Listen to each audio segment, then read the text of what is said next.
Hi నమస్తే, good evening. Big టాక్కి స్వాగతం. ఢిల్లీ రాజకీయం ఒక్కసారిగా హీట్ ఎక్కుతుంది. ప్రధాని నరేంద్ర మోడీ తన క్యాబినెట్లో అత్యంత భారీ ప్రక్షాళనకు రంగం సిద్ధం చేశారు. జూన్ 20 తర్వాత కేంద్ర మంత్రివర్గంలో ఊహించని మార్పులు చేర్పులు జరగబోతున్నాయన్న వార్త ఇప్పుడు దేశవ్యాప్తంగా పెను సంచలనంగా మారింది.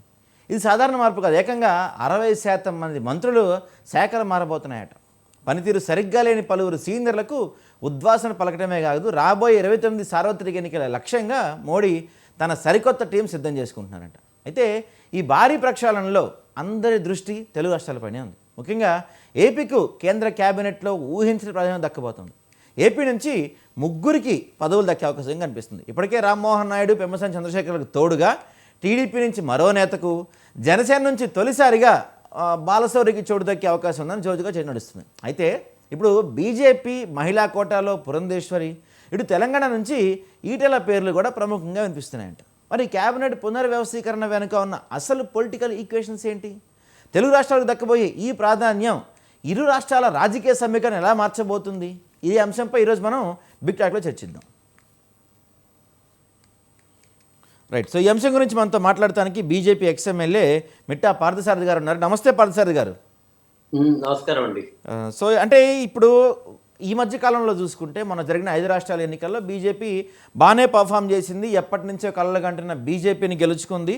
మిగతా రాష్ట్రాల్లో కూడా బాగానే పర్ఫామ్ చేసింది. సో ఈ టైంలో ఇప్పుడు ఈ దాదాపుగా 60% వరకు క్యాబినెట్ రీషఫిల్ జరగబోతుందనే వార్తలు వినపడుతున్నాయి. సో ఈ రీషఫిల్ దేనికోసం ఉండబోతుంది? ఒకటండి, ఎప్పుడు కూడా నిరంతరము దేశహితం కోసం పనిచేసేటువంటి యొక్క భారతీయ జనతా పార్టీలో అప్పుడు ఇప్పుడు అనేటువంటిది లేదండి.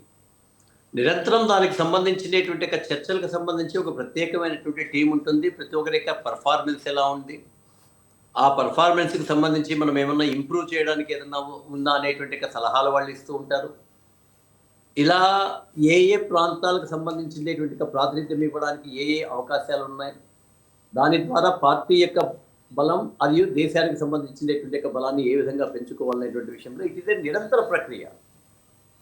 ఎప్పుడైతే ప్రతి 2 సంవత్సరాలకే ఒకసారి వచ్చినప్పుడు దానికి ముందంతా కూడా ఏర్పాట్లు జరుగుతూనే ఉంటాయి. అనేక మంది ఆశావహులు ఉంటారు. కానీ భారతీయ జనతా పార్టీలో మాత్రం ఇప్పటిదాకా చూసుకుంటే పార్టీ హితం దృష్ట్యా, దేశ హితం దృష్ట్యా ఎవరు ఎక్కడ కావాలి అనేటువంటి దానికి ఆ యొక్క కమిటీ అనేది ఏదైతే ఉంటుందో వాళ్ళు తీవ్రంగా ప్రయత్నాలు చేస్తారు.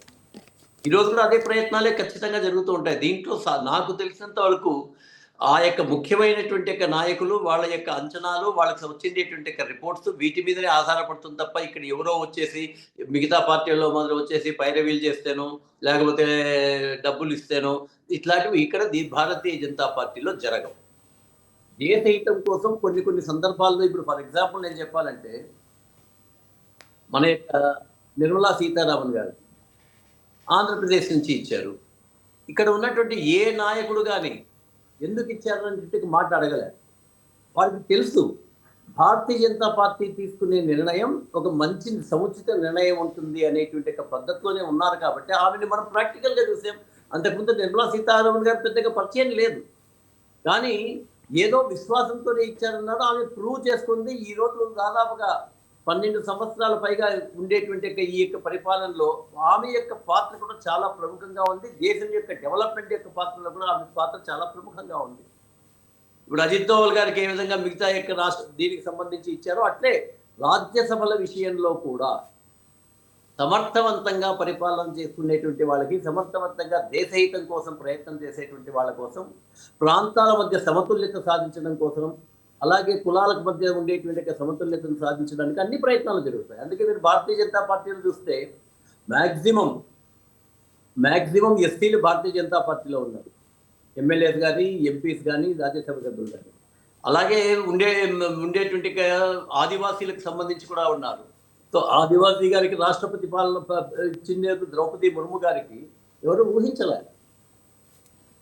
యోగి ఆదిత్యనాథ్ గారికి ముఖ్యమంత్రి ఇచ్చేటప్పుడు ఎవరు ఊహించలేరు. దీనికి మిగతా పార్టీల్లో మాదిరి ఒకే నాయకత్వం, కుటుంబ నాయకత్వం, రాహుల్ గాంధీకి ఎవరికి వంది మాగదులుగా ఉంటాడో ఎవరు ఇంకా దాన్ని వేరే రకంగా చెప్పాల్సి వస్తుంది. వాళ్ళ కోసం వాళ్ళు ఇక ప్రయత్నం చేస్తుంటారు. వాళ్ళు నాకు 4 కమిటీ కూర్చుంటారు. ఆయన పక్కన ఉండేటువంటి అనుచరులు ఎవరు చెప్పుకుంటే వాళ్ళకి వస్తుంది. కానీ భారతీయ జనతా పార్టీలో అలా ఉండదు. రైట్. అయితే కేంద్రంలో పార్థసారథి గారు కీలకంగా పనిచేసింది పార్థసారథి గారు ఒక్క నిమిషం అండి. ఇప్పుడు అంటే సహజంగా మంత్రివర్గం విస్తరణ అంటే మంత్రి పదవులు ఇచ్చేది ఆ రాష్ట్రంలో ఆ పార్టీ బలోపేతం కోసం, లేకపోతే ఆ రాష్ట్రంలో ఉన్న రాజకీయ సమీకరణల కోసం మంత్రి పదవులు ఇస్తూ ఉంటారు. ఇప్పుడు ఏపీలో 3 మంత్రి పదవులు, తెలంగాణకు ఒక 2-3 మంత్రి పదవులు ఇవ్వటం వల్ల ఈ 2 రాష్ట్రాల్లో బీజేపీ బలపడే అవకాశాలు ఎంతవరకు ఉంటాయి? ఖచ్చితంగా. అంటే ఇది మీరు ఆ యొక్క యాంగిల్ నేను పూర్తిగా ఏకీభవించనండి. మంత్రి పదవులు ఇస్తేనే ఇక్కడ ఏదో పార్టీ పెరుగుతుంది అనేటువంటి ఒక భావనతో ఇవ్వదు. వాళ్ళు సమతుల్యంగా అంటే అన్ని రాష్ట్రాల ప్రాతినిధ్యం ఉండాలనేటువంటిది ఒక ఎత్తు. కానీ కేవలం అట్లా మంత్రి పదవులు ఇచ్చిండేటువంటి చోట మాత్రమే వాళ్ళకందరికీ కూడా అభివృద్ధి చెందుతుంది అనేది లేదు. చాలా ప్రాక్టికల్ ఎగ్జాంపుల్స్ ఉన్నాయి. కొన్ని చోట్ల అతి తక్కువగా ఇచ్చిండేటువంటి ఒక పరిస్థితుల్లో కూడా ఉంది. ఇప్పుడు బెంగాల్లో ఏం చేయగలిగాము? కానీ అక్కడ మనం సాధించుకున్నాం కదా. ఇప్పుడు తమిళనాడులో ఏం చేయగలిగాము? ప్రయత్నం అంతా మనం చేసినప్పటికీ కూడా అక్కడ ఉండేటువంటి పరిస్థితుల ఆధారంగా వేరే రకంగా ఉంది కదా. కాబట్టి ఇవన్నీ కాదు, సమర్థత ప్లస్ అందరికీ ఇవ్వాల్సినటువంటి అనుకూలత.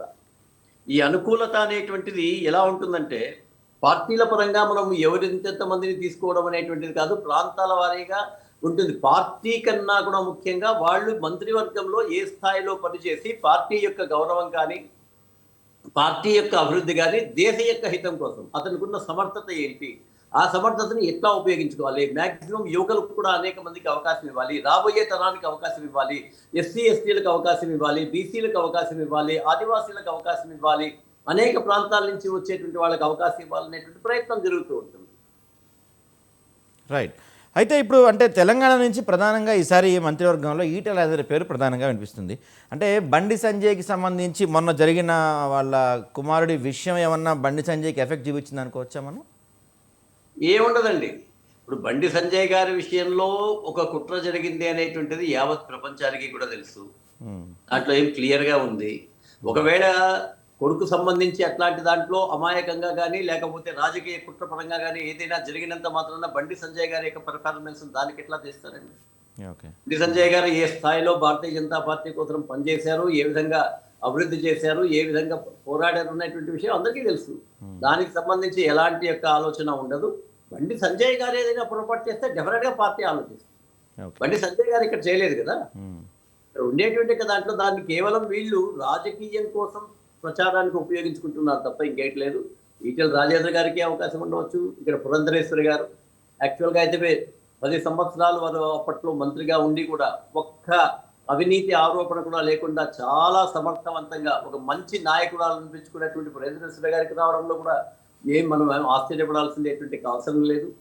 కాబట్టి ఖచ్చితంగా అనేక రకాలైనటువంటి ఈక్వేషన్స్ అన్ని కూడా చూస్తారు. దాంట్లో స్త్రీలకు ఇచ్చేటువంటి అవకాశం గురించి కూడా ప్రయత్నం చేస్తారు. ఆ విధంగా పురంధరేశ్వరి గారికి రావడానికి ఎక్కువ అవకాశం కూడా ఉంటుంది. ఆ ప్రయత్నాలన్నీ కూడా జరుగుతాయి. రైట్ అండి. సో ఇది అంటే తొందరలో మంత్రివర్గం దాదాపుగా 60% పైగా మంత్రివర్గ విస్తరణ జరగబోతుందనే వార్తలు వినపడుతున్నాయి.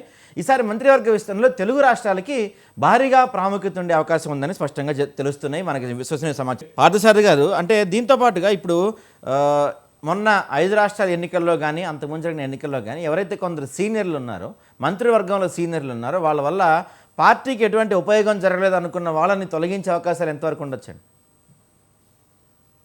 ఉపయోగం లేదు అనుకునేటువంటి యొక్క సీనియర్ మంత్రులు అనేటువంటిది పార్టీ కొరకు మాత్రమే భారతీయ జనతా పార్టీ చూడదండి. ఇంకా చెప్పాలంటే పార్టీకి అవసరం ఉంటే ఖచ్చితంగా మంత్రివర్గంలో నుంచి వెళ్ళమంటారు. వాళ్ళు ఎవరు కూడా అసలు దాని గురించి పెద్దగా ఫీల్ కాదు. మిగతా చోట్ల ఉన్నట్లుగా తీసేస్తే ఏమో అయిపోయింది కదా. గుజరాత్ ముఖ్యమంత్రిగా ఉండేటువంటి వ్యక్తిని ఆ రోజు ఇట్లా ఇక్కడ ఉండేటువంటి పరిస్థితి దృష్ట్యా మార్చాలి అంటే మార్నింగ్ చెప్పారు, సాయంకాలానికంతా ఆయన రిజైన్ ఇచ్చేసేసి హ్యాపీగా ఇంకొక చోటికి ఒక పార్టీ ఎన్నికలకు సంబంధించి ఇన్ఛార్జ్గా వెళ్ళిపోయారు. మళ్ళీ ఒక రోజు కూడా టైం తీసుకోలే ఆయన. ఎందుకంటే ఇక్కడేమి పైరవీలు ఇవన్నీ చేసేటువంటి వాళ్ళు కాదు కాబట్టి నాకెవరో వాళ్ళు రావాలా వీళ్ళు రావాలి కాదు. మార్నింగ్ ఇన్ఫర్మేషన్ ఇస్తే సాయంకాలానికి వాళ్ళు రాజీనామా పత్రం ఇచ్చేసేసి వేరే వాళ్ళకి అవకాశం ఇచ్చారు. This is the clarity of this is the charity of the Bharatiya Janata party.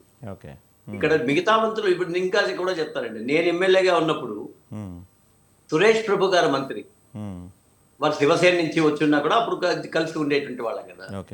వారిని దేశహితం కోసం నదుల అనుసంధాన ప్రక్రియ చేయాలనేటువంటి ఉద్దేశంతో వారిని పిలిచి అడిగారు. ఆయన కూడా చాలా నీతివంతుడు అయినటువంటి వ్యక్తి కాబట్టి ఇమీడియట్ గా మంత్రి పదవికి రాజీనామా చేసి ఒక ఒక ఈ నదుల అనుసంధాన ప్రక్రియకి సంబంధించి ఒక టాస్క్ కమిటీ పెట్టేసేసి దేశం మొత్తం అంతా కూడా తిరిగారు. వాస్తవంగా ఆ రోజు దేశం మొత్తంలో వారు ఇచ్చినటువంటి రిపోర్ట్ ఇంకొక అప్పట్లో దురదృష్టవశాత్తు ముందుగా ఎన్నికలకు పోకుండా ఉంటే అప్పటికే ఈ యొక్క నదుల అనుసంధానం, గంగా కావేరి నదుల అనుసంధానం జరిగేటువంటి అవకాశం ఇప్పుడు వచ్చి ఉండేది. దాని తర్వాత దురదృష్టవశాత్తు కాంగ్రెస్ పార్టీ వచ్చింది, దాన్ని అటకెక్కించింది. ఇప్పుడు భారతీయ జనతా పార్టీ మాత్రం వీటన్నిటికీ లేకుండా అప్పుడు ఉండేటువంటి ఈ సూత్రాల ప్రకారమే అన్ని చోట్ల ఎక్కడికి కావాల్సింటే అక్కడ ఫండ్ అంతా కూడా ఇస్తూ మొత్తానికి డెవలప్ చేస్తుంది. అలాగే భారతీయ జనతా పార్టీలో అవసరం దృష్ట్యా ఉన్నప్పుడు భారతీయ జనతా పార్టీ నిర్ణయం తీసుకుంటుంది. నేను గ్రేట్గా చెప్పాలంటే భారతీయ జనతా పార్టీ నాయకులు కానీ కార్యకర్తలు కానీ will take in a sportive mode. అదేదో తీసేసినంత మాత్రం ఏదో అవుతుందని పేపర్లలో వచ్చినట్టుగా ఉండదు ఇక్కడ. భారతీయ జనతా పార్టీలో ఉన్న ప్రతి కార్యకర్త కూడా దీన్ని పదవి అనుకునే దానికన్నా కూడా బాధ్యత అని అనుకుంటారు. నా బాధ్యతను నేను ఎంత నిర్వర్తించగలిగాను, నా బాధ్యతలో ఏదైనా పొరపాటు ఉంటే పార్టీ నిర్ణయం తీసుకుంటే దాన్ని ఏ విధంగా నేను శిరసా వహిస్తాను, ఏ విధంగా దాన్ని పార్టీ యొక్క అభివృద్ధి కోసం తీసుకొని వస్తాను. మంత్రులు అయిపోయినటువంటి వాళ్ళు ఎంతమంది పనిచేయడం లేదండి. నేను ఎమ్మెల్యేగా అయిపోయిన తర్వాత జిల్లా అధ్యక్షుడిగా పనిచేశాను. ఎమ్మెల్యే అయిపోయిన తర్వాత ఎవరు we never feel about it. ఎందుకంటే ఇక్కడ మొరాలిటీ అనేటువంటిది ఉంటుంది. ప్రతి ఒక్కరి యొక్క దృష్టిలో కూడా దేశ హితం తప్ప వేరే మాట్లేదు. ఎందుకు రాజకీయాలు మీరు చేస్తున్నారంటే ఫర్ ద నేషన్ డెవలప్మెంట్ అంతే. అందుకే nation first, party next, self last. ఇది ఇప్పటి నుంచి కాదండి, భారతీయ జనసంఘ ఏర్పడినప్పుడు వచ్చిండేటువంటి తొలి సూత్రం అదే సూత్రాన్ని ఈ రోజు కూడా మేము పాటిస్తూ ఉంటాం.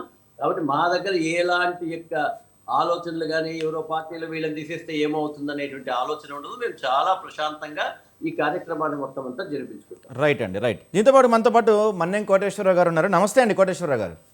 నమస్తే సార్, ఇప్పుడు ఈ రీషఫిల్ని అంటే 2029 తర్వాత మోడీ గారి స్థానంలో వేరే వాళ్ళు వస్తారు ఒకవేళ బీజేపీ గెలిస్తే అనే మాట గత కొన్ని రోజులుగా వినపడుతుంది. సో ఈ రీషఫిల్ ద్వారా దానికి ఇక్కడి నుంచే అడుగులు పడతాయి అనుకోవచ్చా మనం, మోడీ గారి వారసుడి కోసం?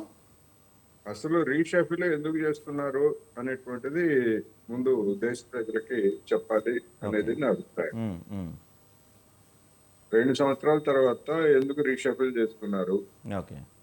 మీడియాలో రకరకాల కథనాలు వచ్చాయి. సరే, వాటన్నింటినీ బీజేపీ నాయకులు ఎవరు అంగీకరించరు. అది అది వేరే అంశం. ఎందుకు చేస్తున్నారు ఇప్పుడు అనేటువంటిది ప్రశ్న. 2 సంవత్సరాల తర్వాత రీషఫ్లింగ్ అనే దానికి వచ్చేసరికి అడుగు అడుగున ఈ 2 సంవత్సరాల్లో బీజేపీకి లేదా నరేంద్ర మోడీ గారికి అనూహ్యమైనటువంటి ఎదురు దెబ్బలు తగులుతున్నాయి. మొట్టమొదటి ఎదురు దెబ్బ ఏమిటంటే ఆయన నాయకత్వంలో ఉన్నటువంటి పార్టీ పూర్తి మెజారిటీ సాధించలేకపోవడం అనేటువంటిది ఒక ప్రధానమైనటువంటి పరిణామం. ఎందుకని?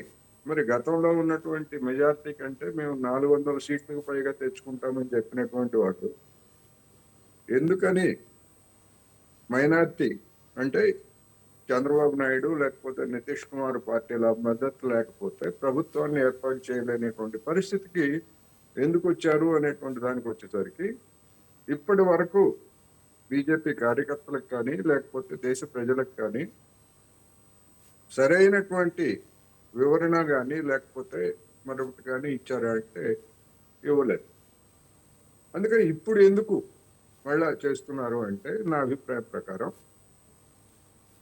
రాబోయేటువంటి 2027 సంవత్సరంలో ఒక రాష్ట్రాల్లో దాదాపు 6 రాష్ట్రాలు అనుకుంటాను, 6 రాష్ట్రాలు 7 రాష్ట్రాల్లో ఎన్నికలు జరగబోతున్నాయి.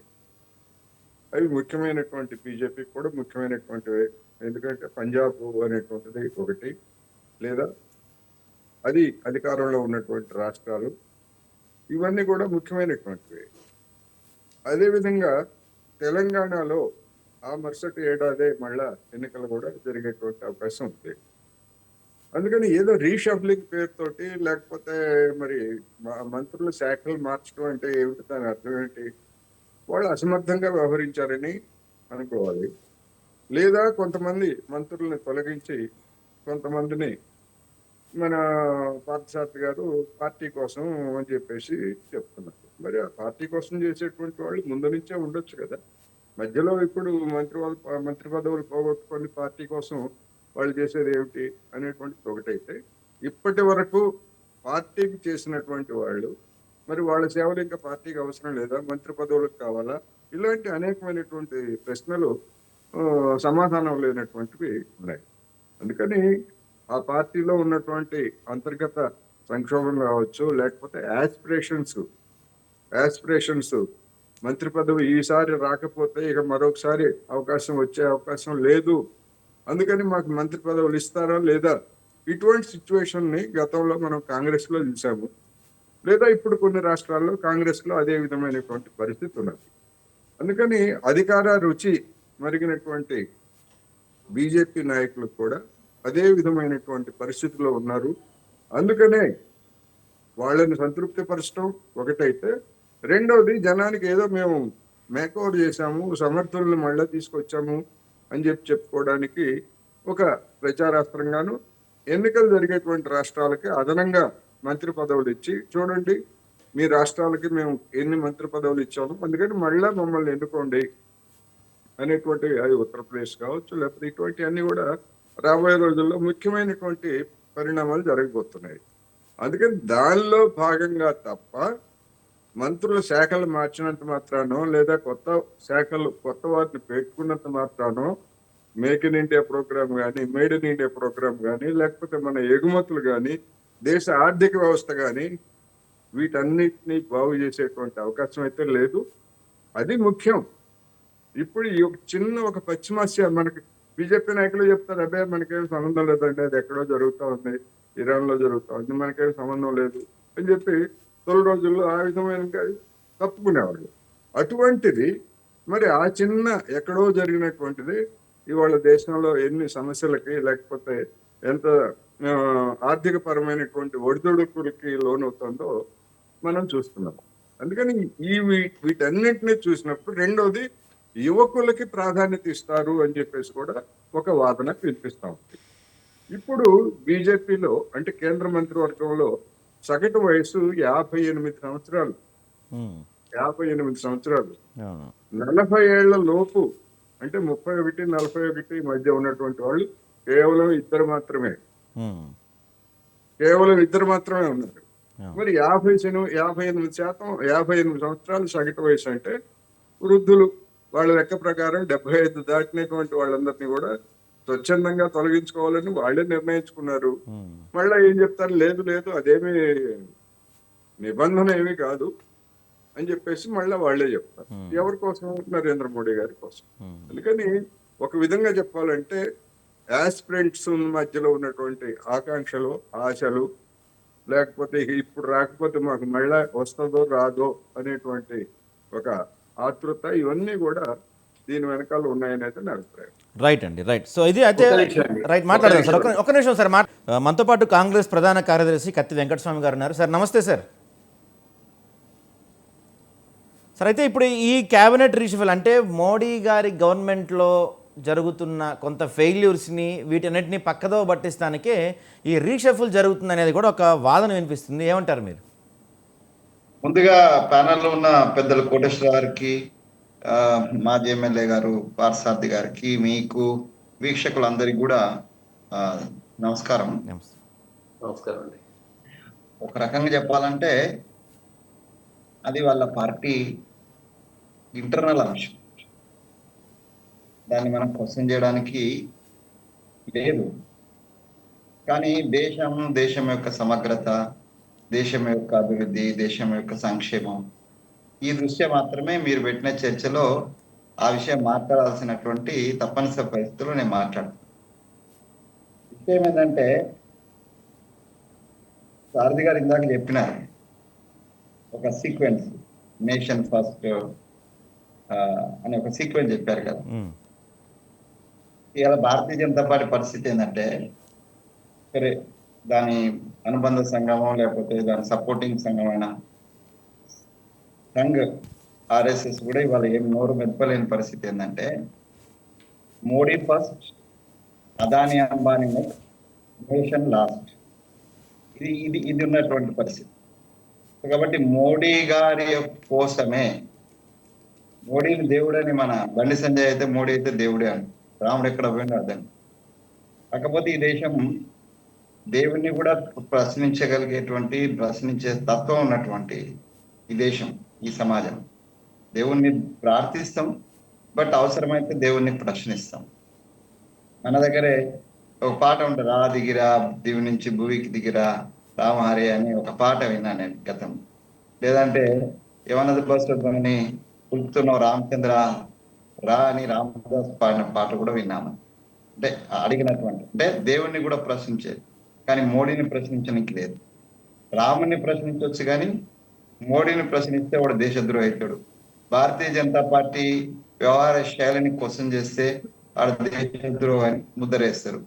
ఈ రకమైనటువంటి ఒక నియంత పాలన, ఆ నియంతకు దాసోహం అంటున్నటువంటి Bharatiya Janata party and co ఆ శ్రేణులు నడుస్తున్నటువంటి సమయంలో ఇక రీషేపులు, దాని ద్వారా దేశానికి ఫలితము అని గురించి మాట్లాడుకోవడంలో పెద్ద ప్రయోజనం ఉంటుందని నేను అనుకోవటం లేదు. కోటేశ్వరరావు గారు అన్నట్టుగా ఏ పార్టీ అయినా, భారతీయ జనతా పార్టీ కావచ్చు, కాంగ్రెస్ కావచ్చు, చాలా సార్లు రీషేఫల్స్ ఆస్పిరెంట్స్ కోసం జరుగుతాయి. అంతర్యుద్ధాన్ని సమస్కోవడం కోసం జరుగుతాయి. మొన్న కర్ణాటకలో మా దగ్గరనే ముఖ్యమంత్రి మారింది. నేనైతే రాహుల్ గాంధీ గారికి ఒక మెయిల్ పెట్టిన. రాహుల్ గాంధీ గారు చెప్పేటువంటి సైద్ధాంతికం ప్రకారము మాకు వాటా, ఓబీసీలకు వాటగా 2 ముఖ్యమంత్రులు ఉండాలి, వాళ్ళు 4 ఉన్నాయి కాదు. ఉన్న ఒక్క ముఖ్యమంత్రిని కూడా వీకేసినారు ఇలా ఓబీసీ ముఖ్యమంత్రి. సో ఇవన్నీ కూడా అధికారంతో జరిగేటువంటి, అధికార అడ్జస్ట్మెంట్ జరిగేటువంటి ఒక పోరాటం. దీంట్లో భారతీయ జనతా పార్టీ కానీ, కాంగ్రెస్ కానీ, ఇతర ఏ పార్టీలు కానీ అతీతం కాదు, ఎవరు అతీతం కాదు. ఇలా భారతీయ జనతా పార్టీ కూడా చేస్తున్నది అదే. దాన్ని ఎన్నికల వ్యూహంగా, ఇప్పుడు ఎన్నికలను దృష్టిలో పెట్టుకునే వీళ్ళు ఈ మొత్తం రీషఫిలింగ్ చేస్తున్నారు. కానీ దేశ ప్రయోజనాల కోసం, సమాజ ప్రయోజనాల కోసం, ప్రజల యొక్క సంక్షేమం కోసం మాత్రం కాదు అనేది చాలా స్పష్టం. వాళ్ళే చెప్తున్నారు కదా, కొంతమంది ఆర్గనైజేషన్ పోవాలని ఎమ్మెల్యే సార్ చెప్పినారు కదా. సో ఆర్గనైజేషన్ కోసం పోవడం అంటే ఏంది? ఇదొక ఎన్నికల వ్యూహం. వచ్చేటువంటి 4-5 రాష్ట్రాలలో ఏవైతే ఎన్నికలు ఉన్నాయో, ప్రధానంగా ఉత్తరప్రదేశ్ కూడా ఉంది, దాంట్లో పంజాబ్ ఉంది. సో ఈ రాష్ట్రాలు చాలా కీలకమైనటువంటి రాష్ట్రమైనటువంటి ఉత్తరప్రదేశ్ యొక్క ఎన్నికలను గెలవాలంటే ఇప్పుడు ఉత్తరప్రదేశ్ నుంచి కొందరు తీయడము, కొందరు పెట్టడము, ఇవన్నీ కూడా జరగాలి. తర్వాత నేను చిన్నప్పుడు హరికథ వీళ్ళు చెప్పేటువంటి దాని సందర్భంగా హరికథ పితామహన్ కథ ఒకటి చెప్పేవాడు. హరికథ చెప్పటానే ఉల్లిగడ్డలు తినొద్దు, పచ్చి పులుసులు ఉల్లిగడ్డలు లేదు అని చెప్పేవాడు. ఓ రోజు ఆయన భార్య కూడా వచ్చి కథ విని ఇంటికి పోయి ఉల్లిగడ్డలు లేకుండా, ఉల్లిపాయలు లేకుండా చారు చేసింది. చేస్తే ఆయన భార్యను బీపల కొట్టాడు. ఏందండి మీరు అట్లా చేస్తున్నారు అని అంటే, ఇది మందికి చెప్పడానికి కాదు, మనం ఆచరించడానికి కాదు, నువ్వు ఎట్లా మన ఇంట్లోకి చేసినావు అని చెప్పారు. హరికథ పితామహుడికి ఇలా మోడీ గారికి అద్భుతమైనటువంటి పోలిక ఉంది. చాలా నీతులు, చాలా సిద్ధాంతాలు, చాలా అభిప్రాయం చెప్పి 75 ఏళ్ళ సంబంధించినటువంటి సిద్ధాంతాన్ని, 70 ఏళ్ళకి సంబంధించిన సిద్ధాంతాన్ని తీసుకొచ్చింది కూడా ఆయననే. ఆయన తీసుకొచ్చిన వెంటనే ఆయన ఇంప్లిమెంట్ చేసింది గుజరాత్ లోనే. అక్కడ ఉన్న ముఖ్యమంత్రి మేడంను మార్చి గవర్నర్ గా పంపించి పట్టేలు పెట్టడం, ఇవన్నీ కూడా చేసింది ఆయన. రూపాలి అనుకుంటా, రూపాలను పెట్టినప్పుడు సబ్జెక్ట్ కరెక్షన్ అప్పుడు ఎవరినో ఆ మేడం మార్చినప్పుడు అది కేవలము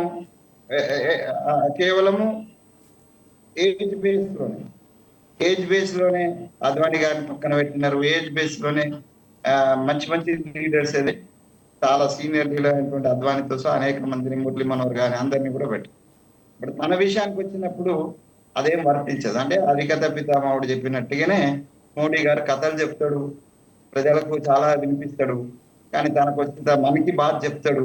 కానీ తన వరకు వచ్చేసరికి మనకి బాతు ఆయన బాతే ఉంటది, ప్రజల జన్కి బాత్ అయితే అతను ఎప్పుడు వినలేదు, కార్యకర్తల మాట కూడా అతను ఎప్పుడు వినడు. ఎందుకంటే అందుకే చెప్తున్నా కదా, కార్యకర్త అసలు లెక్కలోకి లేడు. భారతీయ జనతా పార్టీలో ఎమ్మెల్యే సాబ్ చెప్పినట్టుగా చాలా త్యాగనిధితోటి, కమిట్మెంట్ తోటి, నిజంగానే ఇది బాధ్యత అనుకొని ఏదో దేశభక్తులు అంటే ఇక మేమే అనేటువంటి పూర్తి కమిట్మెంట్ తోటి కార్యకర్తలు పనిచేస్తారు. కానీ వాళ్ళు ఎవరెవరైతే వాళ్ళ చుట్టూ ఉండేటువంటి వందిమాగదులు ఉన్నారో వాళ్ళకు మాత్రమే ఉత్థానం దొరుకుతుంది, కానీ నిజమైన కార్యకర్తలకు ఉత్థానం దొరికినటువంటి సందర్భాలు చాలా అరుదుగా కనిపిస్తుంటాయి. తప్పనిసరి పరిస్థితిలో ఇంకా ఇన్ఎవిటబుల్ కండిషన్ లో వాళ్ళకి ఇంపార్టెన్స్ ఇవ్వడం తప్పితే చాలా సందర్భాలలో ఎవరో రికమెండేషన్ తోటి ఆయన్ని బాంచని కాల్మొక్తా అనే ఒక మనస్తత్వం ఉన్నటువంటి వాళ్ళకే అందాలం వేస్తారు. దానికి ఏం చెప్తారని అంటే డిసిప్లిన్, క్రమశిక్షణ పేరుతోటి గొంతు కోసేసే పార్టీ ఏదైతే ఉన్నదంటే అది డెఫినెట్ గా భారతీయ జనతా పార్టీ. క్రమశిక్షణ గల కార్యకర్తలందరూ కూడా తమ గొంతు కోయకుండా ఉండడం కోసం ఆ గొంతును వికలించకుండా ఉండిపోతారు. అది వాళ్ళ ఆనవాయితీ. నేను కూడా RSS లో పనిచేసిన, ABVP లో పనిచేసిన, అక్కడ ఉండేటువంటి వివక్ష నాకు తెలుసు, అక్కడ ఉండేటువంటి డిస్క్రిమినేషన్ నాకు తెలుసు, ఆడ ఉండేటువంటి ఒక ఏది ఎస్ బాక్స్ సిస్టమ్ నాకు తెలుసు. కాబట్టి ఇవన్నీ కూడా ప్రజల సంక్షేమం దృష్టి కాకపోతే ఇది మొత్తానికి కూడా నేను ముందే చెప్పినట్టుగా వాళ్ళ ఇంటర్నల్ పార్టీ విషయం కాబట్టి మనం ఏం క్వశ్చన్ రైట్ అండి. పార్థసారథి గారు మీరు చెప్పినట్టు ఇక కాంగ్రెస్ వాళ్ళు ప్రధానంగా చాలా తీవ్రమైన ఆరోపణలు చేశారు. Modi first, Adani first, nation last. తర్వాత దేవుణ్ణైనా ప్రశ్నించవచ్చు, కానీ మన దేశంలో మోడీని ప్రశ్నిస్తే దేశ వ్యతిరేకులు అయిపోతారు. దాంతోపాటుగా డిసిప్లిన్ పేరుతో పార్టీ కోసం పనిచేసే వాళ్ళ గొంతు నొక్కేసే పార్టీ అని చెప్పి కూడా మాట్లాడుతున్నారు. అంటే మోడీ కోసం ఎవరైనా త్యాగం చేయాల్సిందే, ఆయన మాటకు ఎదురు చెప్పే పరిస్థితి లేదు అన్నట్టుగా చెప్తున్నారు. ఏమంటారు ఈ 3 అంశాలు మీరు? వారు వెంకటస్వామి గారు రియల్గా RSSలోనూ ABVPలోనూ పని చేసి ఉంటే ఇట్లాంటి మాటలు మాట్లాడాల్సిన లేదు. అంత పర్వర్ట్ అయింటే తప్ప ఇంకా అట్లాంటి మాటలు మాట్లాడాల్సిన అవసరం లేదు నేను అనుకుంటున్నాను. ఒకసారి నా రికార్డు ఈ రాష్ట్రంకి RSS ప్రధాన కార్యదర్శి, ఇప్పుడు RSS కార్యవాహి ఉన్నటువంటి కాచం రమేష్ గారిని అడగండి. నేను ఆయన బ్యాచ్ మేట్స్. నా రికార్డు RSS లో ABVP లో నా రికార్డు కావాలంటే వాళ్ళని అడగండి. నేను పని చేసి ఉంటే అని మాట్లాడకండి. నేను పని చేసిన, నేను అందుకనే చెప్పాను పని చేసిన తర్వాత పర్వర్షన్ వచ్చిందేమో అనేటువంటి మాట నేను మాట్లాడాను. హత్య ప్రయత్నం జరిగింది మిత్రమా మీరు నా మీద 17 సార్లు నక్సలైట్ల హత్య ప్రయత్నం చేసినారు. That is my record. చెప్పడం లేదు, నేను దాన్ని నేను కాదని చెప్పలేదు. నేను అన్న మాట మీరు కూడా మీరు అర్థం చేసుకోవాలంటే ఒక్క నిమిషం వెంకటస్వామి గారు, మీరు చెప్పేది అయిపోయింది. నేను చెప్పిన తర్వాత వెంకటస్వామి గారు ఒక్క నిమిషం నేను చెప్పిన తర్వాత వెంకటస్వామి గారు ఒక్క నిమిషం వెంకటస్వామి గారు నేను చెప్పిన తర్వాత మీరు చెప్పండి. మీరు మాట్లాడలేదు. రైట్ వెంకటస్వామి గారు ఒక్క నిమిషం అండి. వెంకటస్వామి గారు ఒక్క నిమిషం మీరు చెప్పండి సార్. నేను కూడా RSS ప్రచారకగా పనిచేశాను కావాలి కాబట్టి నాకు కూడా RSS లో ఉండేటువంటి తెలుసు. ఎటువంటి పరిస్థితుల్లో అక్కడ కూడా ఏదో జరుగుతోంది అనేటువంటిది మాత్రం ఇది అంతకన్నా సరి అయినటువంటి కామెంట్ ఇంకోటి కాదు అని చెప్పి వేరే వాళ్ళనైతే నేను అనగలుగుతాను. కానీ మీరు దాంట్లో పనిచేశారనేటువంటి గౌరవం ఉంది. ఆ గౌరవం ప్రకారం it is this waste comment అని చెప్పేసి నేను అంటాను. ఎందుకంటే ఈరోజు ద్రౌపది ముర్ము గారు వచ్చినప్పుడు వెంకయ్యనాయుడు గారికి సంబంధించి అనేక రకాలుగా మన ఈ దేశంలో ఉండేటువంటి మన యొక్క ఆంధ్ర రాష్ట్రంలో ఉండేటువంటి వాళ్ళు, ఈవెన్ కాంగ్రెస్ వాళ్ళు కూడా వెంకయ్యనాయుడు గారు ఇంత గొప్పగా పనిచేశారు, ఆయనకి ఎందుకు ఇవ్వలేదు అన్నారు. అంతకుముందు వెంకయ్యనాయుడు గారు విమర్శించే వాళ్ళు కూడా, కమ్యూనిస్టులు కూడా అదే మాట మాట్లాడారు. వెంకయ్యనాయుడు గారికి ఎందుకు ఇవ్వలేదు అని ఆంధ్రప్రదేశ్లో నుంచి. ఎవరికి ఇవ్వాలి ఎవరికి ఇవ్వకూడదు అనేటువంటిది దేశ హితం దృష్ట్యా తీసుకునేటువంటి నిర్ణయాన్ని ప్రతి ఒక్క భారతీయ జనతా పార్టీ నాయకుడు, కాంగ్రెస్ నాయకుడు కూడా, నా యొక్క సంఘ కార్యకర్తలు ఎవరైనా కూడా యాక్సెప్ట్ చేస్తారు. నేను అందుకే నీకు ఉదాహరణ కూడా చెప్పాను. బహుశా ఆ టైంకి మీరు వచ్చారో లేదో నాకు ఐడియా లేదు. నిర్మలా సీతారామన్ గారికి ఇచ్చారు. అప్పటికి ఆంధ్రప్రదేశ్ నుంచి ఆమెకి పెద్దగా ఇక్కడ ఏది పనిచేసిండేటువంటి వ్యక్తిత్వం లేదు.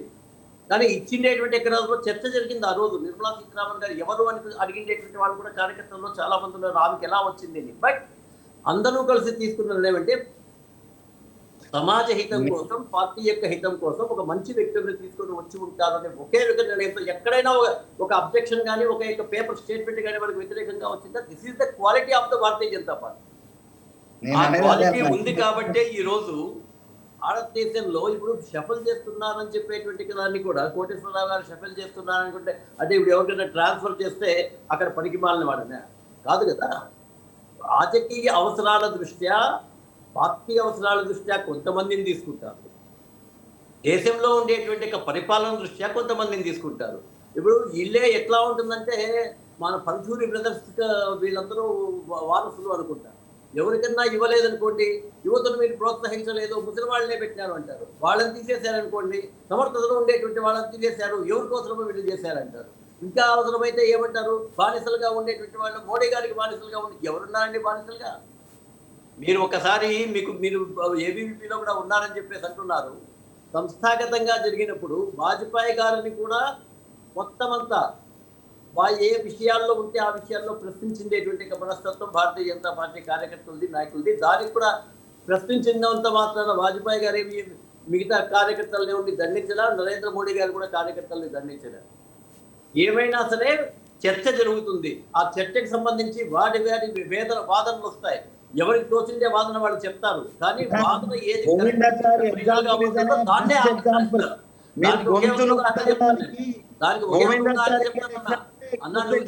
సోదరా, నువ్వు మాట్లాడినప్పుడు నేను మాట్లాడలే. Let us go to the people. Let us go to the people. తర్వాత మీరు చెప్పండి. నేను మధ్యలో కోటేశ్వరరావు గారు చాలా విషయాలు చెప్పారు, దాన్ని నేను పట్టించరా. ఎందుకంటే వాదనలో ఎలా ఉండాలంటే it has to go for the people, not for నీకు నాకు మధ్య సమస్య ఉందన్న. కోటేశ్వరరావు గారికి నాకేంటో సమస్య ఉందా? ఇప్పుడు ఫర్ ఎగ్జాంపుల్ అయోధ్య రథయాత్ర ఖచ్చితంగా వాజ్పేయి గారు తీవ్రంగా, ఎందుకంటే ఆ సభలో నేనున్నాను, చాలా తీవ్ర స్థాయిలో అయోధ్య రథయాత్ర వద్దు అని చెప్పేసి వారు మాట్లాడారు. కానీ పార్టీ మొత్తం నిర్ణయం తీసుకుంది అద్వానీ గారు రథయాత్ర చెయ్యాలి అని. అదే యొక్క పార్టీ ఇక రథానికి వాజ్పేయి గారు తీవ్రంగా వ్యతిరేకించారో వాళ్ళే దానికి జెండా ఊపారు. అప్పుడు నాకు ఈ రోజు కూడా ఈనాడులో ఒక పెద్ద స్టేట్మెంట్ వచ్చింది, భారత హిందూ జెండా వేసి ఆ జెండా చీలినట్లుగా వేసి భారతీయ జనతా సంఘము భారతీయ జనతా పార్టీ రెండుగా చీలిపోయింది అన్నట్టు కూడా అప్పుడు వేసిండేటువంటి ఫోటో ఇప్పటికీ నా కళ్ళ ముందర ఉంది. ఏమి జరగదండి. మిగతా పార్టీల్లో ఇవి జరుగుతాయి, భారతీయ జనతా పార్టీలో జరగదు. బలరాజ్ మధోక్ గారు వాజ్పేయి గారి కన్నా చాలా గొప్ప వ్యక్తి, ఆయన పార్టీని వదిలిపెట్టినారు, ఏమీ జరగలే. కళ్యాణ్ సింగ్ గారు నెక్స్ట్ ప్రధానమంత్రి కాబోతాడు అని చెప్పేటువంటి వాళ్ళు ఉన్నారు, ఆయన పార్టీని వదిలిపెట్టాడు, ఏమీ కాలే. ఉమాభారతి గారు మధ్యప్రదేశ్కు ముఖ్యమంత్రిగా పనిచేసిండేటువంటి వాళ్ళు, ఆమె చేసిండేటువంటి కొన్ని కార్యక్రమాల వలన ఆమె అహంకారంతో వెళ్ళిపోయింది, ఏమీ కాలే. సరళ వల్ల వాళ్ళు వచ్చారు, తప్పు తెలుసుకుని వచ్చిన తర్వాత వాళ్ళకి అదే సంస్థ గౌరవస్థానం ఇచ్చారు. ఇక్కడ నేను చెప్పేది ఏమంటే భారతీయ జనతా పార్టీలో ఏ ఆలోచనలైనా కూడా ఒక రకమైనటువంటి కమిటీ ఉంటుంది, వాళ్ళు నిస్వార్థంగా ఉంటారు. వాళ్ళు భుజాన ఒక 2 కండువాలు లేకపోతే 2 డ్రస్సులు మాత్రమే వేసుకుని దేశం మొత్తం తిరుగుతారు. అది బహుశా వెంకటస్వామి గారికి కూడా తెలిసే ఉంటుంది. వాళ్ళు అందరూ కలిసి కూడి చర్చించి ఒక రిపోర్ట్ ఇస్తారు, ఇలా ఉంటే బాగుంటుంది, ఇలా ఉంటే బాగుంటుంది. రైట్ అండి, రైట్ అండి అనేటువంటిది పార్టీ నిర్ణయం. ఏబీవీపీలో కూడా ఆర్ఎస్ఎస్ యొక్క అనుబంధ సంస్థ ఏనాడైనా ఆర్ఎస్ఎస్ వచ్చి ఇక్కడ దౌర్జన్యం చేసిందా? ఒక ఆలోచన విధానాన్ని మాత్రమే ఆర్ఎస్ఎస్ ఇస్తుంది, దాన్ని మీరు అందరూ అందిపుచ్చుకుంటారు అంటే కదా జరిగేది. కాబట్టి నేనేమంటానంటే మనము ఆర్ఎస్ఎస్ లో లేనటువంటి వాళ్ళు ఆ మాట మాట్లాడితే అర్థముంది, కానీ ఆర్ఎస్ఎస్ ఏబీవీపీలో ఉన్నప్పుడు తప్ప ఇంకొకటి లేదు అనే భావన మీరు కూడా. కోటేశ్వర గారు, అంటే మన రాష్ట్రాన్ని విషయానికి ఒకే ఒక నిమిషం నాకు అవకాశం ఇవ్వండి, తర్వాత మీరు మాట్లాడండి. చెప్పండి. నేనేమంటానంటే మా సోదరుడు యొక్క nation first party next self last అనేటువంటి దానికి కౌంటర్ గా మోడీ ఫస్ట్ అదానీ నెక్స్ట్ మిగతాది అని చెప్పేసి అన్నారు. నేను ఒకటే ప్రశ్న అడుగుతున్నాను, అదానీ గారికి కానీ అంబానీ గారికి కానీ రిలయన్స్ గారికి కానీ టాటా గారికి కానీ బిర్లా గారికి కానీ ఇంకే సంస్థకైనా it is open challenge. Global tenders లో కాకుండా ఒక్క కాంట్రాక్ట్ ఏదన్నా వచ్చింటే చెప్పమనండి, డెఫినెట్లీ వీ విల్ యాక్సెప్ట్. గత కాలంలో మనం చూసాం, కాంగ్రెస్ హయాంలో టెండర్లు రింగ్ చేయడము, వచ్చినటువంటి వ్యక్తులందరినీ కూడా మొత్తం వాళ్ళ టెండర్లు చించేయడము, వాళ్ళకి సంబంధించి చేయడము, ఎక్సెస్ చేసుకోవడము, దాన్ని అంతా పంచుకోవడం, ఇవంతా గత కాలంలో చూసాం. ప్రభుత్వాల్లో ఎక్కడైనా చూసేది ఒక ఉదాహరణ ఉంటే దయచేసి చెప్పండి, నేను కూడా తెలుసుకుంటాను. వెంకటస్వామి గారు చెప్పండి, మరి ఓపెన్ ఛాలెంజ్ అంటున్నారు, ఏమంటారు మీరు? ఏమన్నా ఇచ్చిన ఓపెన్ ఏం చెప్తున్నా అంటే, నేను ఏదైతే చెప్పినో వారు అదే చెప్పిండ్రు. డిసిప్లిన్ విషయంలో సత్యం భూయాత్ ప్రియం భూయాత్ అన్నట్టు ఆయన ప్రియంగా చెప్పిండు, నేనేమో నేను కొద్దిగా కట్టుగా చెప్పిన, వాస్తవాలు కట్టుగానే ఉంటాయి. కానీ వారు నేను చెప్పిందే వారు చెప్పిండ్రు. డిసిప్లిన్ తో ఏం జరుగుతుంది, సీతారామన్ ఎగ్జాంపుల్ అయినా ముర్మాను అపాయింట్ చేసిన దాన్ని వ్యతిరేకించటం లేదు, కానీ ముర్మాను దాని తర్వాత ఎట్లా అవమానపరిచిండ్రు. నిన్నగాక మొన్న మనం అద్వానీ గారికి అవార్డు ఇస్తున్న సందర్భంగా ఆమె నిలబెట్టి మోడీ కూర్చొని ఆమెను ఎట్లా అవమానపరిచిండ్రు, రామ మందిరం రాకుండా ఎట్లా చూసినారు, లేకపోతే ఏది పార్లమెంట్ ఓపెనింగ్ రాకుండా ఎట్లా చూసినారు, ఇవన్నీ కూడా డిస్క్రిమినేషన్. నేను ఇందాక చెప్పినటువంటి దానికి డిస్క్రిమినేషన్ పరాకాష్టారు. ఇక ముర్మా గారికి గతి లేకపోతే ఈ దేశంలో సామాన్యమైన భారతీయ జనతా పార్టీ కార్యకర్తకి ఏముంటది అనేది ఒకటి వారు ఆత్మవిమర్శ చేసుకోవాలి. రెండోది కాంట్రాక్ట్ల విషయానికి వస్తే అదాని గారు అంబానీ గారికి నేను రైల్వే కాంట్రాక్ట్ సంబంధించి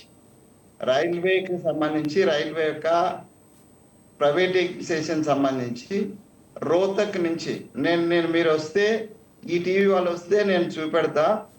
ఈ దేశంలో మూడో కంటి వానికి తెలవకుండా మొత్తం హర్యానాకు సంబంధించి ఖట్టర్ గారు ముఖ్యమంత్రిగా ఉన్న సమయంలోనే హర్యానాకు సంబంధించినటువంటి మొత్తం రైల్వే లైన్ మొత్తాన్ని ఆయన కట్టబెట్టినటువంటి ఎగ్జాంపుల్ నేను విత్ పేపర్స్ అన్నా.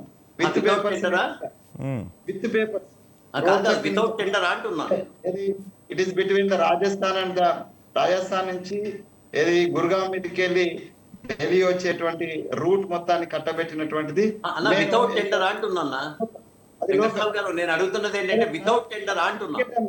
అదే సిండికేట్. నేను ఇంకోటి ఏమంటున్నా అంటే అసలు మోడీ గారు దేశ విదేశాలలో వెళ్ళి అద్వానీ గారికి అన్ని క్లియర్ చేసి వస్తున్న మాట కూడా, దేశం కోడై కూస్తున్నా కూడా మీడియా దేశం వాడు కాదన్నా, పాకిస్తాన్ వానికి చేయాలన్నా. మీరు నిజాన్ని యాక్సెప్ట్ చేసేటువంటి ధైర్యం కూడా ఉండాలన్నా. నేను కాంగ్రెస్ పార్టీ గురించి చెప్పిన, మీరు అన్నారు ఆరోపణలు చేసిండ్రు కాంగ్రెస్ పార్టీకి సంబంధించి. కోటేశ్వరరావు కూడా అన్నారు ఇంటర్నల్ కుమ్ములాటలు ఉంటాయి. ఇంటర్నల్ కుమ్ములాటలో భాగమే మొన్న జరిగినటువంటి కర్ణాటక ఓపెన్ యాక్సెప్టెన్స్ భారతీయ జనతా పార్టీలో ఉండదన్నా. మీరు చెప్పకనే మీరు యాక్సెప్ట్ చేసినారు. డిసిప్లిన్ పేరుతోటి ఎంత విధ్వంసం ఉంటది అనేది చెప్పినారు.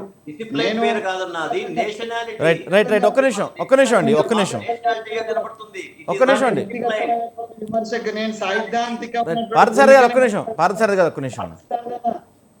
సైద్ధాంతిక భూమికనే మాట్లాడుతున్నా. వ్యక్తిగత విమర్శ లేనే లేదు. వ్యక్తి పూజ లేనటువంటి, భక్తి పూజకు వ్యతిరేకమైనటువంటి ఆర్ఎస్ఎస్ ఇవాళ భగవద్ధ్వజాన్ని గురువుగా పెట్టుకున్నటువంటి ఆర్ఎస్ఎస్ వ్యక్తులకు పూజ చేయనటువంటి నుంచి ఇలా నమో నమో నమో నరేంద్ర మోడీ అనేటువంటి జపం చేస్తుందంటే అంతకంటే అవమానకరమైనటువంటి వ్యక్తి పూజ ఇంకేముంటదో మీరు ఆత్మీయులు చేసుకోవాలన్నా. యాక్సెప్ట్ చేయకపోవచ్చు. మీరు పార్టీ పక్షాన మాట్లాడుతున్నప్పుడు మీరు అట్లే మాట్లాడతారు. నేను కూడా నా పార్టీని పార్టీ కన్నా కూడా నేను ఆర్ఎస్ఎస్ కే ఎక్కువ వినిపిస్తాను. అయితే సత్యం అన్న. రైట్ అండి, రైట్. ఒక నిమిషం అండి. It is very very wrong statement. ఎందుకంటే నేను అదే చెప్తున్నా, ఇక్కడ మనం చూసేటువంటిది పార్టీ కార్యకర్తలు చూసినా, పార్టీ నాయకులు చూసినా కూడా in interest of the nation అనేటువంటిది ఉంది. కాబట్టి మేము మిగతా వాళ్ళ మాదిరి, కాంగ్రెస్ పార్టీ మాదిరి, మిగతా పార్టీల మాదిరి మీరు బయటకు వచ్చేసేసి ఇవన్నీ కూడా మాట్లాడడం. రైట్ అండి, రైట్. ఒక్క నిమిషం మాట్లాడదురు. కోటేశ్వరరావు గారు మీరు చెప్పండి. ఒకసారి ఒక్క నిమిషం అండి. వెంకటస్వామి గారు ఒక్క నిమిషం. కోటేశ్వరరావు గారు మీరు చెప్పండి. ఇప్పుడు బీజేపీలో ఉన్నటువంటి కుమ్ములాట్ల గురించి సంజయ్ జోషి అని ఆ పార్టీ ఒక ప్రధాన కార్యదర్శిగా ఉన్నారు. ఒకప్పుడు ఒక్క మాట మన బీజేపీ దీనికి సంబంధించినటువంటి జనరల్ సెక్రటరీగా ఉండే, మన ఆల్ ఇండియా జనరల్ సెక్రటరీగా ఉన్నటువంటి గోవిందన్జీ ఒక్క స్టేట్మెంట్ మాకు వాజ్పేయి గారు ఒక ముకోట అని అన్నందుకే ఆయన జీవితకాలంగా మళ్ళా దీంట్లో తీసుకోలేదు. ఆయన సపరేట్ గా సపరేట్ ఇట్ ఈస్ అనే ఎగ్జాంపుల్. అంటే ఇప్పుడు పర్వర్ట్ గా మారిన తర్వాత అతన్ని అట్లే పార్టీలో పెట్టుకోమంటారా? రైట్, అదే ఒక్క నిమిషం. పర్వర్ట్ గా మారి ఇప్పుడు మీరు కాంగ్రెస్ లో చేరారు. హితం కోసం రాహుల్ గాంధీ యొక్క ఆయన చెప్పిన సిద్ధాంతాన్ని యాక్సెప్ట్ చేయడం అంటే మీ పార్టీలో ఒక్క నిమిషం వెంకటస్వామి గారు పార్థసారథి గారు ఒక్క నిమిషం కోటేశ్వర గారు మీరు కంటిన్యూ చేయండి. ఇందాక చెప్తున్నారు కోటేశ్వర గారు మీరు కంటిన్యూ చేయండి.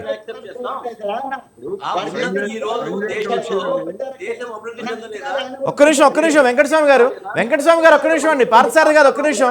వెంకటస్వామి గారు కొంచెం ఒక్క నిమిషం ఆగండి. వెంకటస్వామి గారు పార్థసారథి గారు ఒక్క నిమిషం అండి. కోటేశ్వర గారు మీరు కంటిన్యూ చేయండి సార్. కంటిన్యూ చేద్దాం. ఒక్క నిమిషం కోటేశ్వరరావు గారు మీరు చెప్పండి. అంటే ఇక్కడ ప్రధానంగా మనం ఈ క్యాబినెట్ రీషఫిల్ వల్ల తెలుగు రాష్ట్రాల్లో ఏం జరగబోతుంది అనేది ప్రధానంగా చర్చ నడుస్తుంది ఇక్కడ. అయితే ఇక్కడ ఈటెల రాజేందర్కి మంత్రివర్గంలో చోటు దక్కే అవకాశం ఉన్నట్టుగా వార్తలు వినిపిస్తున్నాయి. ఈటెల రాజేందర్కి చోటు కల్పించడం కానీ లేకపోతే పురంధరేశ్వరి గారికి అక్కడ చోటు కల్పించడం కానీ ఈ రెండింటిని ఏ విధంగా చూడొచ్చు? అంటే ఇక్కడ కొన్ని రోజులుగా వినిపిస్తున్న వార్త ఏంటంటే బండి సంజయ్ కుమారుడి వ్యవహారంలో ఆయన పైన నెగిటివ్ వచ్చింది, అందుకే బండి సంజయ్ స్థానంలో ఈటెల రాజేందర్కి ఇచ్చే అవకాశం ఉంది అని కూడా కొన్ని వార్తలు వినపడుతున్నాయి. వీటి గురించి ఏమంటారు సార్ మీరు? బండి సంజయ్ గారిని ఎన్నికల వరకు, అసెంబ్లీ ఎన్నికల వరకు కొనసాగిస్తామని చెప్పింది మరి ఘనమైనటువంటి బీజేపీ నాయకులే బహిరంగంగా చెప్పారు. మరి ఎందుకని మధ్యలో తీసేశారు అనేటువంటిది వాళ్ళు చెప్పరు. ఎవరన్నా అడిగితే దేశద్రోహులు లేకపోతే క్రమశిక్షణ లేని వాళ్ళు పరివర్తన. అది బండి సంజయ్ గారు అడగాలండి, మీరు కాదు అడగాల్సింది. బండి సంజయ్ గారు ఏమన్నా అడిగితే దానికి సంబంధించి బండి సంజయ్ గారు ఎందుకు అడుగుతారు? బండి సంజయ్ గారు అడిగినా మీడియా ముందుకు వచ్చి అడగరు కదండి. పార్థసారథి గారు బండి సంజయ్ అడిగినా మీడియా ముందుకు వచ్చి అడగరు కదా. మీడియా అన్నారు కదా పార్టీలో ఇంటర్నల్ గా జరిగే వ్యవహారం అనేది మీడియా ముందుకు వచ్చి ఎందుకు అడుగుతారు బండి సంజయ్ గారు? బండి సంజయ్ గారిని మేము తొలగిస్తారా లేదా అని ఎవరైనా అడిగారా? బండి సంజయ్ గారు అనేది పార్టీ అంతర్గత వ్యవహారం. ఎవరిని పెట్టాలా ఎవరిని వద్దంటే పార్టీ చూసుకుంటుంది. పార్థసారథి గారు ఒక కేంద్ర మంత్రిని తీసేది తొలగించే విషయం అది ప్రభుత్వానికి సంబంధించిన విషయం. అది పార్టీ ఇంటర్నల్ వ్యవహారం ఎలా అవుతుందండి? అది బండి సంజయ్ ఏమన్నా మీతో వచ్చి చెప్పాడా? ఎవరు మాట్లాడారు?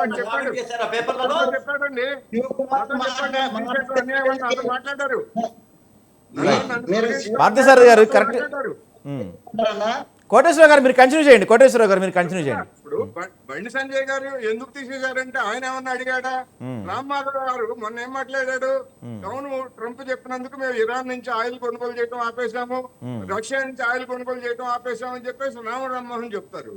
ఈ దేశంలో సర్వసత్తాక దేశానికి ఈ దేశంలో ఉన్నటువంటి వాళ్ళ ట్రంప్ చెప్తే ఆదా చేస్తారా? ఇలాంటి చాలా ఉన్నాయి. దేశం కోసం చెప్తారు,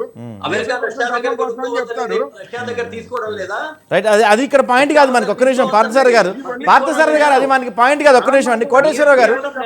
పార్థసారథి గారు అది మనకి పాయింట్ కాదు. ఒక్క నిమిషం ఆగండి పార్థసారథి గారు, మీరు ఒక్క నిమిషం ఆగండి. పార్థసారథి గారు కంటిన్యూ చేయండి, డిబేట్ కంటిన్యూ చేయండి. ఒక్క నిమిషం. చెప్పండి, రామ్ మాధవ్ గారు చెప్పిందని మీరు సమర్థిస్తారా? కోటేశ్వరరావు గారు అది ఇక్కడ మనకి పాయింట్ కాదు. ఇప్పుడు మనకి పాయింట్ ఏంటంటే ఈ బండి సంజయ్ గారు అంశం. పార్థసారథి గారు డిబేట్ మనది పక్కదారి పడుతుంది. మీరు ఒక్క నిమిషం ఆగండి. పార్థసారథి గారు ఒక్క నిమిషం ఆగండి. మీరు ఒక్క నిమిషం, డిబేట్ మనది అనవసరంగా పక్కదారి పడుతుంది, టాపిక్ డైవర్ట్ అవుతుంది. ఒక్క నిమిషం ఆగండి. మీరు కోటేశ్వరరావు గారు మీరు కంటిన్యూ చేయండి. దేశం కోసం, దర్శనం కోసం లేకపోతే అని చెప్పేసి పార్థసారథి గారు చెప్పారు. సువేంద్ర అధికారి అనేటువంటి పెద్ద మనిషి మీద స్వయంగా నరేంద్ర మోడీ గారే అనేక ఆరోపణలు చేశారు. ఏ దేశం కోసం, ధర్మం కోసం ఆయన తీసుకొచ్చి. కోటేశ్వరరావు గారు ఒక్క నిమిషం అండి. కోటేశ్వరరావు గారు ఒక్క నిమిషం. ఇప్పుడు మనకి అది పక్క రాష్ట్రాల విషయాలు మనకి ఇప్పుడు కాదు, ఇక్కడ మనం అడిగింది చెప్పండి. కోటేశ్వరరావు గారు ఒక్క నిమిషం. ధర్మం కోసం అదాని గురించి చెప్తున్నారు. అదాని ముడుపులు ఇచ్చాడు జగన్మోహన్ రెడ్డి గారు.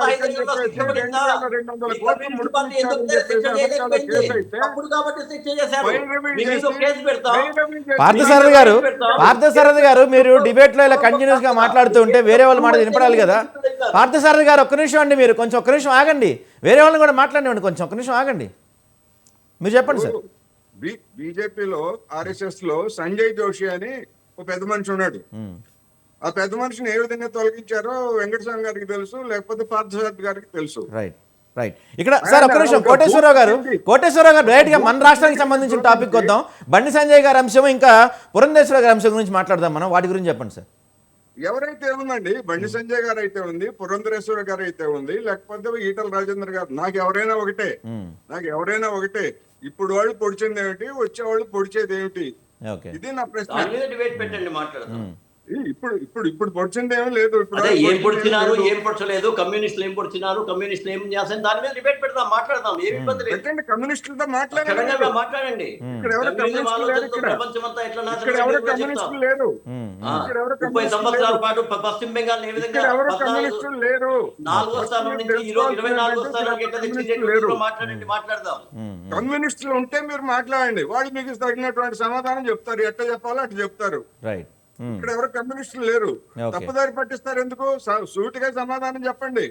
చూసిగానే సమాధానం చెప్తున్నా. అంటారు అవినీతి పరులను మీరే చెప్పినటువంటి వాళ్ళందరినీ తీసుకొచ్చి ముఖ్యమంత్రి పదవులు ఇస్తారు 1కి 2 సార్లు. ఏం చేస్తారని ఇటువంటి వాళ్ళు ఏం చేస్తున్నారు? సురేంద్ర అధికారి గారు చూస్తున్నారు ఇలాంటి కదండి. వాళ్ళకి సూత్రులు చెప్తారు వీళ్ళు. మీరు చూస్తున్నారు కదా, సురేంద్ర అధికారి ఏం చేస్తున్నాడు, చెప్తారు. ఓకే. సురేంద్ర అధికారి ఏం చేస్తున్నాడో చూస్తున్నారు కదా మీరు.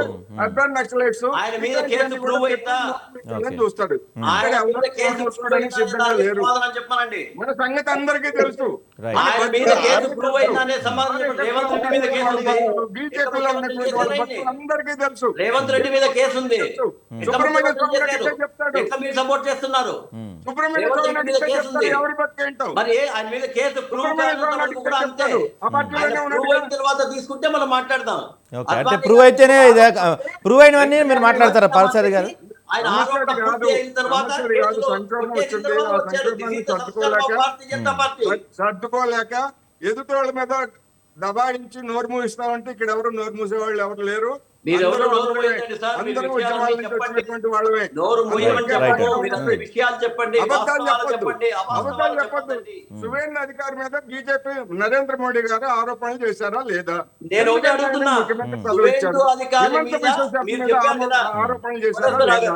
సువేందు అధికారి రైట్ అండి. సో ఇది ఈరోజు డిబేట్. అంటే తెలుగు రాష్ట్రాల్లో అంటే మొత్తం కేంద్ర క్యాబినెట్ రీషఫిల్లో తెలుగు రాష్ట్రాలకు ఏ విధంగా పదవులు దక్కబోతున్నాయి, వాటి వల్ల తెలుగు రాష్ట్రాల్లో బీజేపీ ఏ విధంగా అభివృద్ధి చెందబోతుంది, దాంతోపాటుగా ఈ క్యాబినెట్ రీషఫిల్ అనేది కేవలం బీజేపీ ఫెయిల్యూర్స్ని కప్పుచ్చుకోవడానికి చేస్తున్న ఒక టాక్టిసా, లేకపోతే ఈ రీషఫిల్ రాష్ట్రాల్లో తొందరలో జరగబోయే రాష్ట్రాల ఎన్నికల్లో భారీ ఎత్తున ఆ రాష్ట్రాలకు సంబంధించిన వ్యక్తుల్ని కేంద్ర పదవుల్లోకి తీసుకోవడం ద్వారా ఆ రాష్ట్రాల్లో గెలిచే విధంగా బీజేపీ ప్లాన్ చేస్తుందా అనే అంశంపై ఈరోజు మనం చర్చ నడిచింది. ఇది వాళ్ళ బిగ్ టాక్ల అంశం. రేపటి బిగ్ టాక్లో మళ్ళీ కలుద్దాం. కీప్ వాచింగ్ స్వతంత్ర టీవీ.